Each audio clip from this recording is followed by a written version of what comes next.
नमस्कार, विशेष मुलाखतीच्या या सत्रामध्ये आपल्या सगळ्यांचं स्वागत। मी प्रसाद काथे। आपल्या सोबत आहेत केंद्रीय मंत्री नितीन गडकरी, नागपूर लोकसभेतून ते उमेदवार आहेत।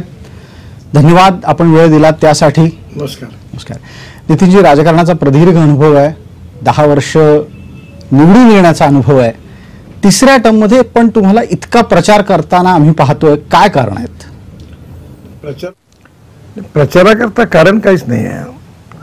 मी स्वतः निवडणुकीमध्ये ही एक संधी मानतो की सर्व लोकांना संपर्क करण्याची मला संधी मिळाली आहे। निवडणूक मी 101% जिंकणार आहे, त्याच्यातून माझ्या मनात 1%ही संशय नाही आहे। पण या निमित्ताने या मतदारसंघातल्या अगदी जितक्या जास्त लोकांपर्यंत मला जाता येईल, भेटता येईल, मी प्रयत्न करतोय। मी या निवडणुकीत पोस्टर बॅनर नाही छापायचं ठरवलं। त्याचं कारण असं होतं की मी जे सांगितलं, काही लोकांनी उलट तिलट करून ते छापलं। मुळामध्ये सांगितलं की मला आता लोक ओळखतात, त्यामुळे नाव लोकांना माहिती आहे आणि मी 10 वर्षात जे काम केलं ते लोकांनी अनुभवलेलं आहे। त्यामुळे आता मला पोस्टर आणि बॅनर लावायची गरज नाही आहे, आता फक्त लोकांचा आशीर्वाद घेण्याची गरज आहे। मी जितक्या जास्तीत जास्त लोकांपर्यंत जाईन आणि त्यांचा आशीर्वाद घ्यायचा प्रयत्न करेन। या प्रचारामध्ये नागपूरकरांनी का नितीन गडकरींना मतदान करावं? कारण आम्ही जेव्हा नितीन गडकरींना पाहतो तेव्हा असं दिसतं की ते देशासाठी खूप काम करतात। नागपूरसाठी नितीन गडकरींनी काय केलं? 5 मुद्दे। नागपूरसाठी मी काय केलं हे तर लोक तुम्हाला सांगतील, तुम्ही लोकांची मुलाखत जरूर घ्या। पण नागपुरात मी लोकसभा सदस्य जेव्हापासून झालो तेव्हापर्यंत आतापर्यंत 1 लाख कोटी रुपयाची कामं केली। एज्युकेशन हब बनला नागपूर, नागपूर आता 0 माईलमुळे लॉजिस्टिक पार्क बनला, ऑरेंज सिटीमुळे एक प्रकारे नागपूरचं आज नाव लौकिक सगळीकडे पोहोचला। नागपुरामध्ये सगळ्यात महत्त्वाचं म्हणजे टायगर कॅपिटल आहे आणि नागपूर हे देशाच्या हृदयस्थानी आहे। नागपूरच्या सर्वांगीण उन्नती आणि विकासाकरता मी प्रयत्न केला आणि मुळामध्ये माझा पिंड हा सामाजिक कार्यकर्त्याचा आहे। मी खासदार क्रीडा महोत्सव घेतला, 15 दिवस 17 दिवस चालला, 66 खेळ होते, 68 ग्राउंड होते, 70,000 खेळाडू खेळले, 1,68,00,000 बक्षिसं वाटलीत। नंतर मग मी सांस्कृतिक महोत्सव केला, त्यात रोज 50,000-40,000 50,000 लोक यायचे, तो जवळपास 16-17 दिवस चालला। नंतर मी भक्ती महोत्सव त्या काळात केला सकाळी, त्यात ज्ञानेश्वरी, नंतर रामरक्षा, हनुमान चालीसा, गजानन महाराजांची पोथी, नंतर भगवान गौतम बुद्धाचा स्तोत्र, अशा अनेक गोष्टी ऐकल्या। 1 लाख लोकांनी भाग घेतला। नागपुरात मी ॲग्रो विजन म्हणून काम करतो, त्याच्यात 5 लाख शेतकरी येतात। ॲडव्हान्टेज विदर्भ नोकऱ्या रोजगार मिळावा, औद्योगिक विकास व्हावा म्हणून ॲडव्हान्टेज विदर्भ घेतला। मी नागपुरामध्ये हेल्थ सेक्टरमध्ये 40 ते 45 हार्टचे ऑपरेशन्स केले। 1,14,000 ज्येष्ठ नागरिक आणि दिव्यांगांना काही ना काही त्यांना साहित्य दिलं, त्यांची सेवा करायचा प्रयत्न केला।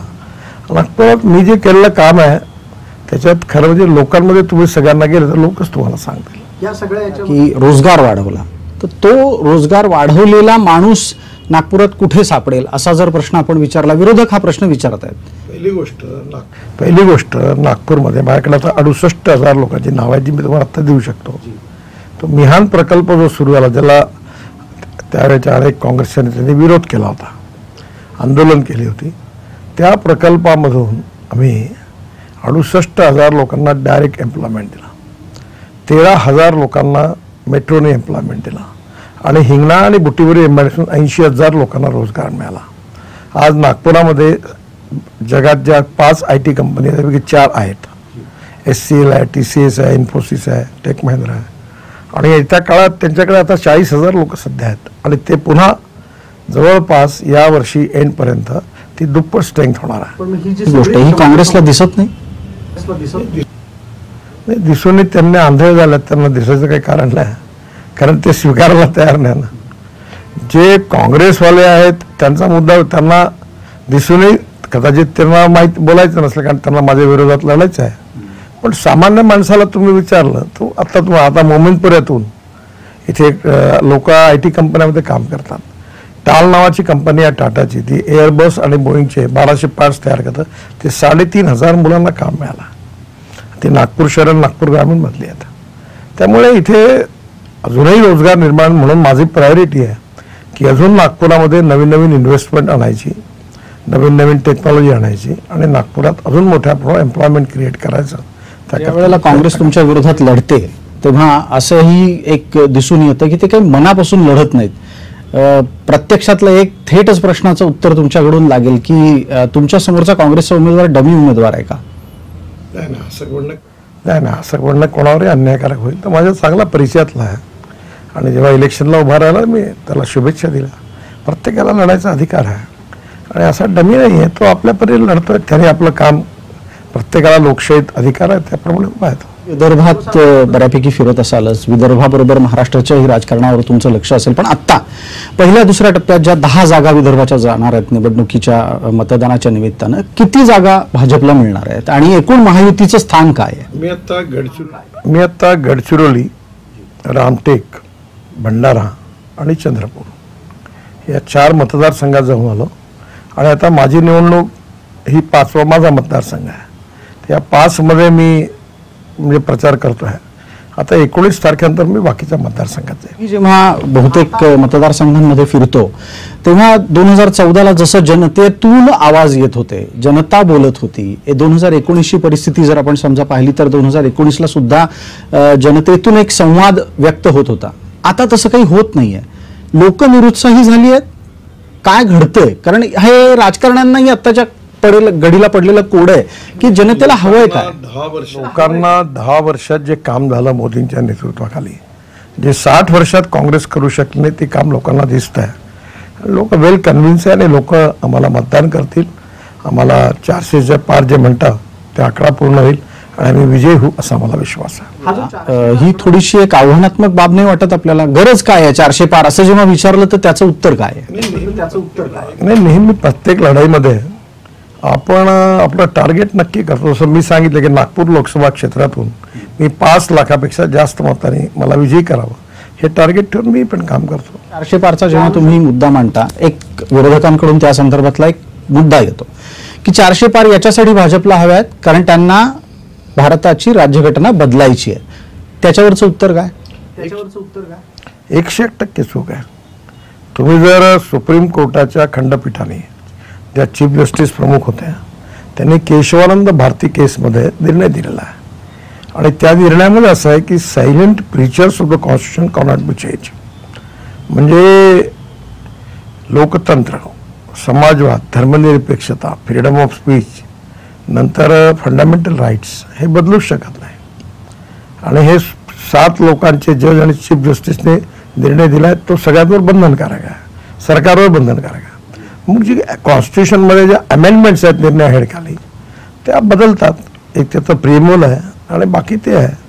तर काँग्रेसने 80 वेळात घटना तोडली आहे. म्हणजे इंदिरा गांधींच्या काळात, इमर्जन्सीच्या काळात तरी तोडमरोड केली.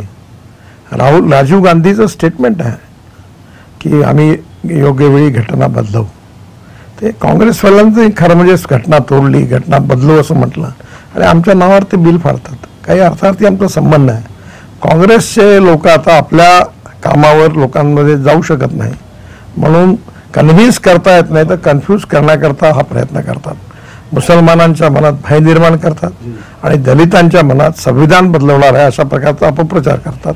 हा एका नुकत्याच झालेल्या दुसऱ्या प्रचार सभेमध्ये ज्यात नरेंद्र मोदी आले होते तेव्हा तुम्ही म्हणाला होतात की मुसलमानांनी मोदींना घाबरण्याची गरज नाही.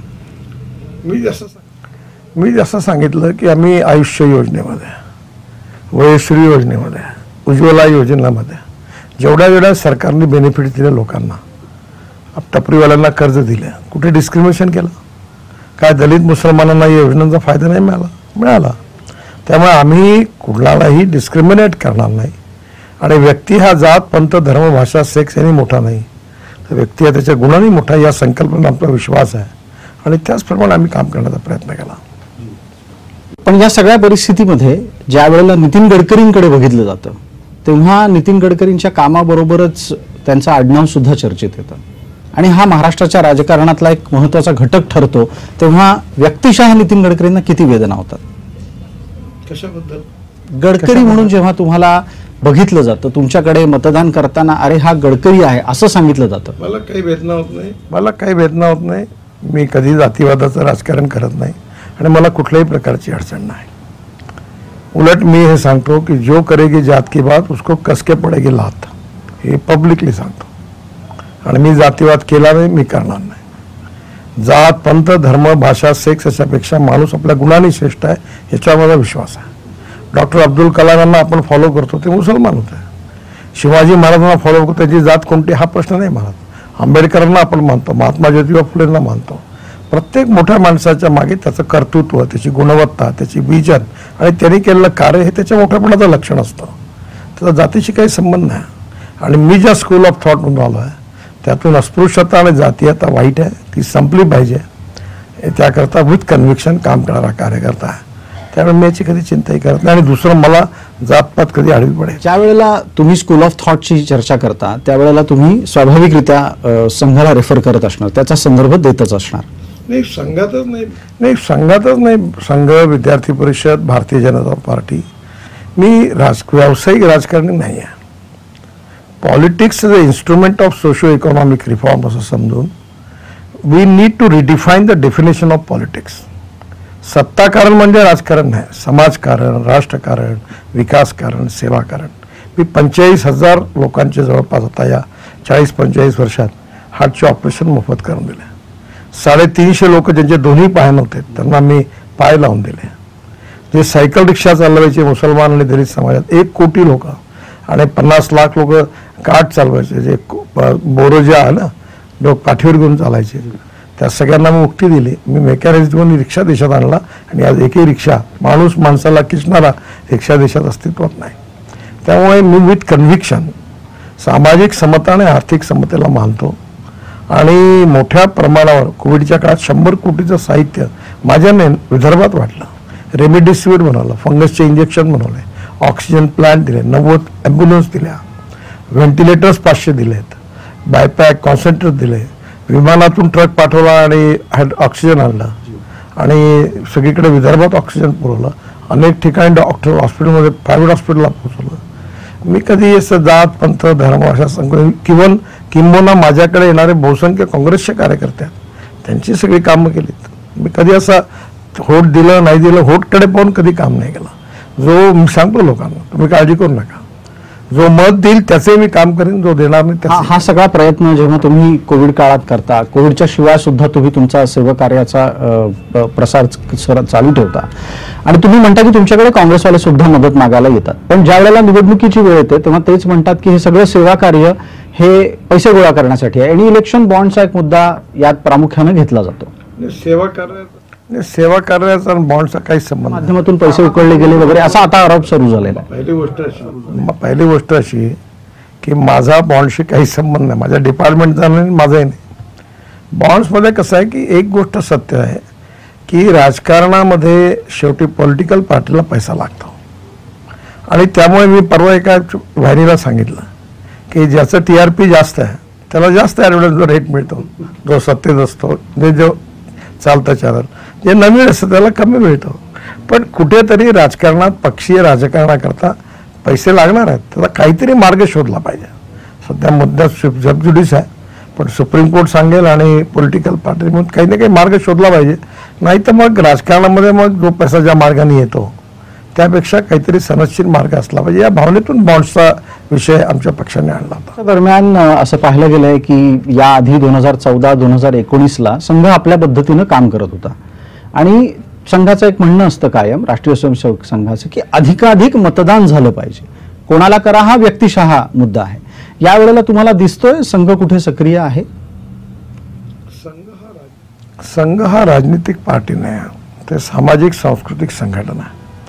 संघाचे काही स्वयंसेवक राजकारणात पण काम करतात आणि political consciousness and political responsibility आणि देशाबद्दलची कमिटमेंट हा स्वयंसेवकांचा स्वभाव आहे.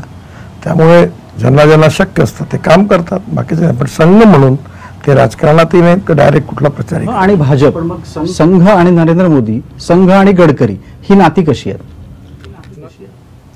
नाती आहेच, कारण मी स्वयंसेवक आहे आणि संघ विचार, भारतीय जनता पार्टी विचार, राष्ट्रवाद, गुड गव्हर्नन्स अँड डेव्हलपमेंट आणि सामाजिक आर्थिक चिंतन, अंत्योदय, हे माझे कन्व्हिक्शन आहे, माझी कमिटमेंट आहे. सेवकाला तुम्ही समाधानी करू शकलात का गेल्या 5 वर्षात? कारण तोही तुमचा पाठीचा कणा आहे शेवटी, नाही म्हटलं तरी. सध्या अशी कुठेतरी अडचण नाही आली.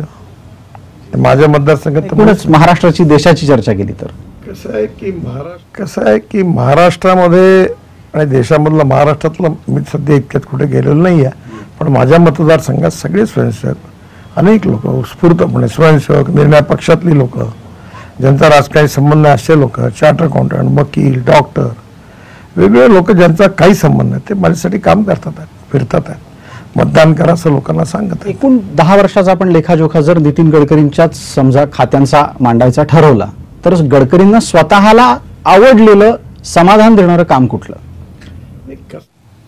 नाही, कसं आहे, मला अनेक कामं करण्याची संधी मिळाली. मी 7 वर्ल्ड रेकॉर्ड केले. मी ॲग्रिकल्चरमध्ये काम करतो. नागपुरात तर ॲग्रिकल्चर नाही आहे. ॲग्रो व्हिजन म्हणून 5 लाख शेतकऱ्यांना दरवर्षी गोळा करतो. मी मदर डेअरी आणली, 450 कोटीचा दुधाचा प्रकल्प मोठा आणला. माझ्या आयुष्यात मी अनेक टनेल्स बांधल्या, रोड बांधले, ब्रिजेस बांधल्या. Mumbai Pune express highway, Worli Bandra sea link, 55 उड्डाणपूल, त्याच्याही पेक्षा मोठे मोठे प्रोजेक्ट बांधले. दिल्ली ते मुंबई हायवे बांधले. काश्मीरपासून तर कन्याकुमारी, कुठेही तुम्ही जा, कोणत्याही जिल्ह्यात जा, कोणत्याही राज्यात जा, तुम्हाला लोकच सांगतील. पण माझ्या आयुष्यात सगळ्यात चांगलं काम कोणतं असेल तर 1 कोटी लोक जे सायकल रिक्षा चालवत होते किंवा आपल्या खांद्यावर झू घेऊन जे माणूस माणसाला खिचत होता आणि जो 1 क्विंटलचा पोतं पाठीवर ठेवून झुकून चालला होता, त्या सगळ्यांना मी मेकॅनिक्स देऊन ई रिक्षा आणि ई कार्ड दिली आणि ही प्रथा बंद झाली. आता जवळपास असा माणूस कुठे पाहायला मिळत नाही. हे मानवीय शोषणाचं जे एक प्रतीक बनलं होतं ते संपलं. मला पार्लमेंटमध्ये मुलायमसिंग यादवांनी भाषणात म्हटलं की हे इतकं चांगलं काम झालं की तुम्ही डॉक्टर राममनोहर लोहिया यांचं स्वप्न पूर्ण केलं. पंडित दीनदयाल उपाध्यायांनी म्हटलं होतं की ज्या दिवशी ही प्रथा बंद होईल तो सोन्याचा दिवस होईल. त्यामुळे हेच काम माझ्या आयुष्यातलं सगळ्यात मोठं आहे.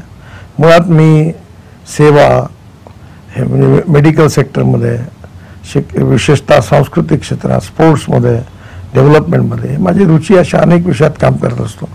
आणि मी केवळ राजकीय भावनेतून काम नाही करत. मी 1800 एकल विद्यालय चालवतो, ज्या गडचिरोली, सिरोंचा, एटापल्ली, अहेरी भागात आहे. तर त्या सगळ्या याच्यात तर ते काही माझ्या कॉन्स्टिट्युन्सीमध्ये आहे. 18,000 मुलं शिकतात. मी मुळामध्ये सामाजिक कार्यकर्ता आहे आणि राजकारणामध्ये सेवा केली पाहिजे समाजाची आणि आपण सांस्कृतिक मूल्य वाढवली पाहिजे. क्रीडांगणावर मुलं खेळली पाहिजे आणि चांगल्या प्रकारचं संगीत, नृत्य, नाटक, कविता, साहित्याचा आनंद जनतेने घेतला पाहिजे. समाज प्रगल्भ झाला पाहिजे. त्यामुळे समाजाच्या सर्वांगीण क्षेत्रामध्ये एक सामाजिक कार्यकर्ता म्हणून मी ॲक्टिव्ह असतो. नागपूरपुरतंच नाही तर पूर्ण विदर्भापुरतं असतो आणि नेहमी सगळ्या कामातही असतो. ती माझी आवड आहे, नैसर्गिक आवड आहे. त्याच्यामागे राजकीय उद्देश नाही आहे. नितीनजींनी विदर्भ वगळून उर्वरित महाराष्ट्रावरचं प्रेम कमी केलं. मी महाराष्ट्राला 5 लाख कोटी रुपये माझ्या खात्यातून दिले. आजही महाराष्ट्रामध्ये तुम्ही कोणत्याही जिल्ह्यात जाल, पालखी मार्ग दिला 12,000 कोटीचा. महाराष्ट्रातलं अक्कलकोट असेल, पंढरपूर असेल, देहू आळंदी असेल, माहूर असेल, तुळजापूर असेल, कुठेही जा, प्रत्येक ठिकाणी भाविक कसे पोहोचतील योग्य प्रकारे तो प्रयत्न केला. मी पुणे शहर आणि जिल्हा म्हणून 1 लाख कोटी रुपयाची कामं दिली. तर सगळ्या महाराष्ट्रात काम केलं. मी शिपिंग मिनिस्ट्री होतो त्यावेळी मुंबईमध्ये भरपूर कामं केलीत. तर मी असा विचार करत नाही. पण मी नागपुरातला आहे, नागपूरला माझा जन्म झाला आहे. ही माझी कार्यभूमी आहे, जन्मभूमी आणि कर्मभूमी आहे. इथे पण मी काम करतो, विदर्भात पण काम करतो. शेतकऱ्यांच्या आत्महत्या थांबवायचं आहे हे माझं मिशन आहे. त्याकरता शेतकऱ्यावर काम करतो. मला 4 डिलीट महाराष्ट्रातल्या युनिव्हर्सिटी दिल्या. पंजाबराव कृषी विद्यापीठ, रामानंद तीर्थ युनिव्हर्सिटी नांदेड, नंतर महात्मा ज्योतिबा फुले युनिव्हर्सिटी राहुरी आणि परभणीच्या ॲग्रिकल्चर युनिव्हर्सिटीने, या सगळ्या ज्या डिलीट्स मला मिळाल्यात त्या खरं म्हणजे कृषी विज्ञानाकरता मिळाल्या. मी जलसंवर्धनामध्ये 1,000पेक्षा जास्त अमृत सरोवर बांधले. बुलढाणा जिल्ह्यात अजिंठा ते बुलढाणा याच्यामध्ये धनगर समाजाचे 15,000 लोक मायग्रेट व्हायचे. सगळे नदी नाले खोलीकरण केले, पाण्याची साठवणूक वाढवली. मी वर्धा जिल्ह्यात काम करतो, मी वाशिम जिल्ह्यात करतो, अकोला जिल्ह्यात पंजाबराव कृषी विद्यापीठ 36 तलाव बांधले, आता परभणीत बांधले. हे तर काही माझी कॉन्स्टिट्युन्सी थोडी आहे. शेतकऱ्याचा विकास झाला पाहिजे, गाव गरीब मजदूर शेतकऱ्याचं कल्याण झालं पाहिजे, गावं समृद्ध झाली पाहिजे, आत्मनिर्भर भारत झाला पाहिजे, $5 ट्रिलियन इकॉनॉमी झाली पाहिजे आणि विश्वगुरू बनला पाहिजे. आणि एवढंच नाही तर हा भारत भय, भूक, आतंक आणि भ्रष्टाचारापासून मुक्त होऊन सुखी, समृद्ध, संपन्न देश झाला पाहिजे. याकरता आपण सातत्याने प्रयत्न केले पाहिजे आणि त्या करण्याकरता मी एक छोटासा व्यक्ती आहे, मी आपल्यापर्यंत प्रयत्न की भयभूक भ्रष्टाचारापासून भारताची मुक्तता झाली पाहिजे. तुम्हाला वाटतं गेल्या 10 वर्षात भ्रष्टाचारापासून भारताची मुक्तता होतीये? निश्चितपणे मी 50 लाख कोटी रुपयाची कामं केली. तुम्ही एक पत्रकार आहात, माझ्याकडे एकाही कॉन्ट्रॅक्टरला आपलं काम मंजूर करायला येण्याची गरज नाही पडली, हे मी दाव्याने बोलू शकतो. हां, त्यामुळे प्रश्न असा आहे की 50 लाख कोटी म्हणजे तुम्ही विचार करा, कमीत कमी महाराष्ट्राचं दरवर्षीचं बजेट किती आहे ते त्याच्यात त्याला मल्टिप्लाय करा. तेवढं कामं केल्यावर एकही आरोप नाही, कुठेच नाही, कधी नाही. तुमच्या प्रवासामध्ये देश पातळीवर सुद्धा विविध राज्यांमध्ये तुमच्या खात्याच्या माध्यमातून कामं होत असतात आणि संसदेमध्ये नितीन गडकरींचं कौतुक होतं. आम्हाला एक मराठी माणूस म्हणून नितीन गडकरींचं कौतुक होताना निश्चित आनंद होतो, पण त्यातली खोडी अशी असते की मोदी वाईट आहेत हे दाखवण्यासाठी गडकरींचं कौतुक होतं का? नाही, असं काही नाही आहे. मुळामध्ये माझ्या खात्यावर जेव्हा चर्चा झाली तेव्हा 75 खासदार बोलले. मला स्पीकर साहेबांनी सांगितलं की पार्लमेंटच्या इतिहासात पहिल्यांदा 75ही खासदारांनी, म्हणजे सोनिया गांधी, राहुल गांधी पण ओबीसी पर्यंत, तृणमूल काँग्रेसच्या सगळ्यांनी मला धन्यवाद दिले, माझं अभिनंदन दिलं. तर ते मी कामं केले. सबका साथ, सबका विकास, सबका प्रसार. मोदींनी हेच सांगितलं, जे योग्य असेल ते सगळ्यांचं केलं, अयोग्य असेल ते स्वतः आपल्या जवळ बसणाऱ्या माणसं नाही केलं. तर मी या बाबतीत अशा प्रकारचा संकुचित विचार ठेवून काम करत नाही आणि माझी कोणी तारीफ केली म्हणून कधी कोणाच्या विरोधात असंही नाही आहे. शेवटी हा प्रत्येकाच्या अप्रोचचा प्रश्न असतो. मोदीजींचं कार्य आता विश्वात गेलेलं आहे, ते मोठे नेते आहेत आणि आम्ही सगळे त्यांच्या नेतृत्वाखाली काम करतो. दरम्यानच्या काळामध्ये तुम्ही रस्ते बांधणी याच्यावर तुमचा पूर्वीपासूनचा भर राहिलेला आहे, पण एक विचार पर्यावरणाच्या माध्यमातून असा समोर येतो की हिमालयाच्या सारख्या प्रदेशामध्ये जो तुलनेनं ठिसूळ प्रदेश आहे तिथे इतक्या मोठ्या प्रमाणात रस्ते बांधू नयेत. हिमालयाच्या एका बाजूला पाकिस्तान आहे, एका बाजूला चीन आहे. लढाई झाली तर आपलं सैन्य तर जाऊ शकलं पाहिजे.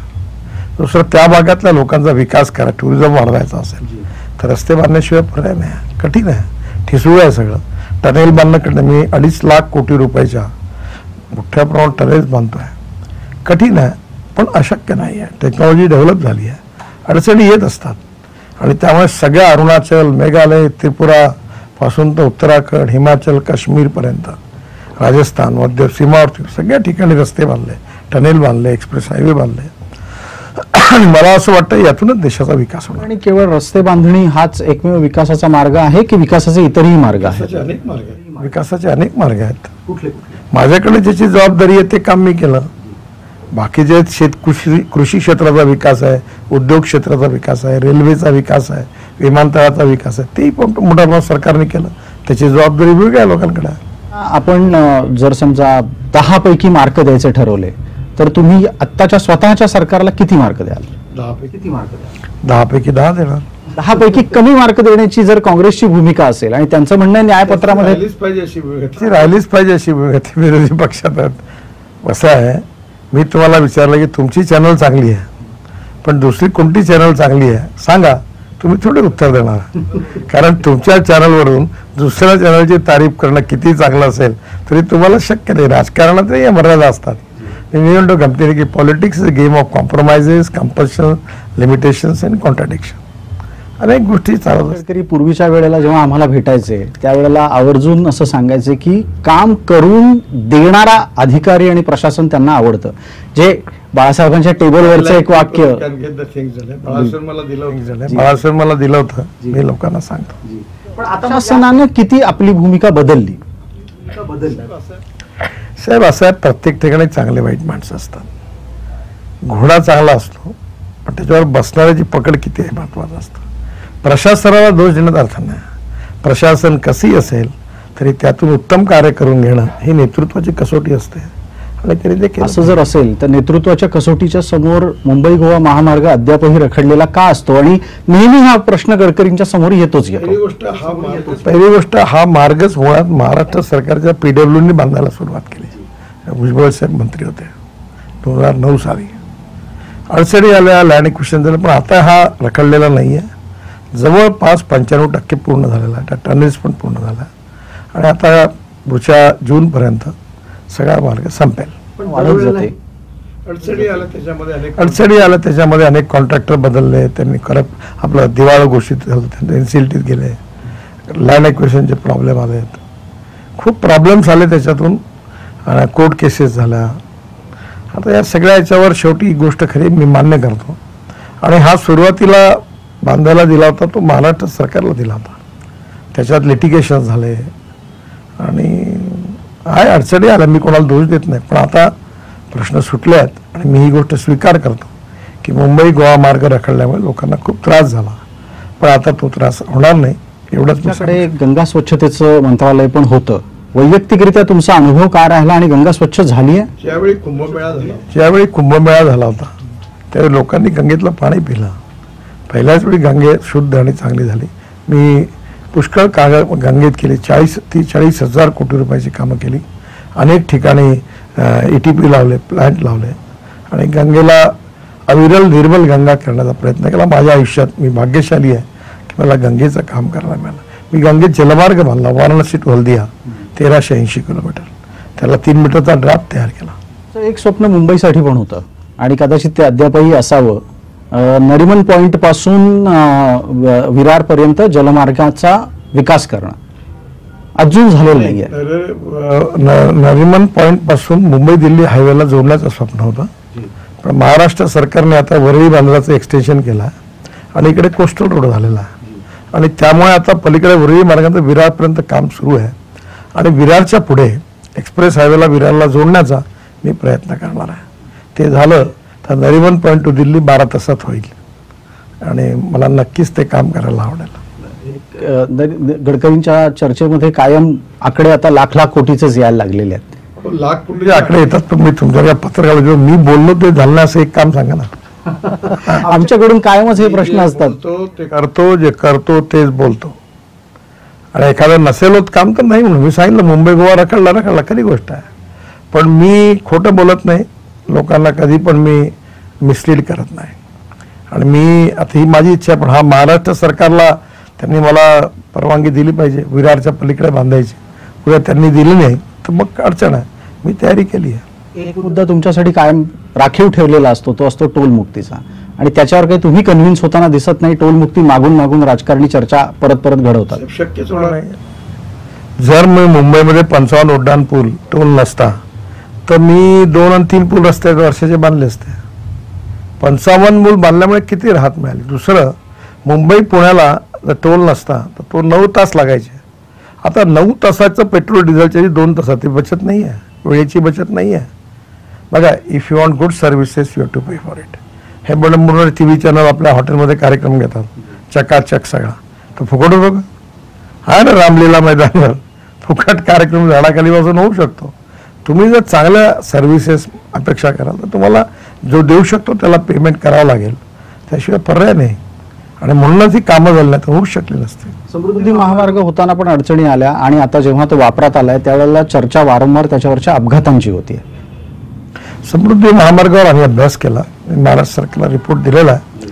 शेवटी हा महाराष्ट्र सरकारचा अधीन प्रश्न आहे, त्यांना याच्यावर निर्णय घ्यायचा. कारण काय आहेत पण अपघाताची? त्याच्यात मी जाहीररित्या बोलणं म्हणजे तुम्ही पुन्हा उलट वेगाल गडकरींची समृद्धी मार्गावर टीका आणि एक कार्यक्रम लावाल, कारण त्याच्याबद्दल जे मी अभ्यास केला ते सगळे मुद्दे काढून मी देवेंद्रजी आणि मुख्यमंत्र्यांकडे रिपोर्ट पाठवला. प्राप्त स्थितीमध्ये आम्हाला या टप्प्यात म्हटलं मुलाखतीच्या शेवटच्या टप्प्यामध्ये एक जाणून घ्यायचं आहे, तुमचं स्वतःचं आकलन विदर्भासाठीचं किती आहे, महाराष्ट्रासाठीचं जागांचं किती आणि देशासाठीचं किती आहे? मागच्या वेळेपेक्षा जास्त जागा 1-2 मिळतील. आणि आम्ही कुठे महाराष्ट्रात मागच्या वेळी ज्या जागा होत्या भाजप शिवसेना जिंकल्या होत्या त्यापेक्षा 1-2 जागा जास्तच मिळतील असा मला विश्वास आहे. पण लोक चिडली आहेत, लोकांच्या मध्ये एक संताप आहे. असं नाही वाटत की हे जे पक्ष फोडण्याचं काम झालं किंवा लोक इकडून तिकडे जाण्याचं काम झालं? उलट ट्रिपल इंजिनचं सरकार आहे, मोठ्या ताकदीने चालू आहे आणि आम्ही महाराष्ट्रात नक्की विजय होऊ. एकदा देशातला आकडा तुमच्याकडून ऐकायचा आहे आम्हाला.